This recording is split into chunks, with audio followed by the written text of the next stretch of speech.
അപ്പം നമ്മൾ ഫസ്റ്റ് എവിക്ഷനിൽ പുറത്തേക്ക് പോയിരിക്കുന്നത് ബിൻസിയാണ് കേട്ടോ. പ്രത്യേകിച്ച് മുഖവരം ഒന്നും കൂടാതെ തന്നെ ലാലേട്ടൻ വന്നു, കാർഡ് പൊക്കി കാണിച്ചു, ബിൻസി എവിക്റ്റഡ് എന്ന് പറഞ്ഞിട്ട്. പെട്ടെന്ന് ബിൻസി തന്നെ പ്രതീക്ഷിച്ചിട്ടുണ്ടാവില്ല ബിൻസി ഔട്ടാവുമെന്ന്. കാര്യം ബിൻസി നല്ലൊരു കണ്ടസ്റ്റൻ്റ് ആയിരുന്നു കേട്ടോ. മറ്റുള്ള ചില ആൾക്കാരുണ്ട്, അതായത് നമ്മുടെ രേണു സുധി, ശൈത്യ, ഇവരെ പോലെ ഉള്ളവരൊക്കെ അത്രയ്ക്ക് പെർഫോമൻസ് ഒന്നുമില്ല. ബിൻസി എന്നാൽ അവരെക്കാളും നല്ല രീതിയിൽ പെർഫോം ചെയ്ത് ഹൗസിനുള്ളിൽ നിൽക്കുന്ന ഒരാളാണ്. പല കാര്യങ്ങളും റിയാക്ട് ചെയ്യുന്ന ആളാണ്, നല്ല രീതിയിൽ സംസാരിക്കാൻ പറ്റുന്ന ഒരാളാണ്. പക്ഷേ എന്നിട്ടും ബിൻസി ഔട്ടായി കേട്ടോ. അപ്പോൾ അതെനിക്ക് തോന്നുന്നു ഓഡിയൻസിൻ്റെ സപ്പോർട്ട് അങ്ങനൊരു കാര്യം കൺസിഡർ ചെയ്തിട്ടായിരിക്കാം ചിലപ്പോൾ ബിൻസി പുറത്തായത്. എന്താണെന്നറിയില്ല, അത് ബിഗ് ബോസിനല്ലേ അറിയാൻ പറ്റുള്ളൂ.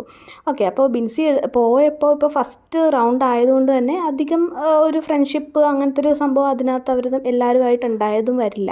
അപ്പോൾ അപ്പാന് ശരത്തുമായിട്ട് എനിക്ക് തോന്നുന്നു നല്ലൊരു ഫ്രണ്ട്ഷിപ്പിൽ ഉണ്ടായിരുന്നിരിക്കണം. അപ്പോൾ ശരത്ത് ഭയങ്കരമായിട്ട് ഫീൽ ചെയ്യുന്നുണ്ട്, ഒരുപാട് കരയുകയൊക്കെ ചെയ്യുന്നുണ്ട് കേട്ടോ പോകുന്നതിൽ. പിന്നെ നമ്മുടെ അനുമോളും ചെറുതായിട്ട് കരയൊക്കെ ചെയ്യുന്നു. ബാക്കിയുള്ളവർക്ക് അങ്ങനെ വലിയ പ്രശ്നങ്ങളൊക്കെ ഉള്ളതായിട്ട് തോന്നുന്നില്ല.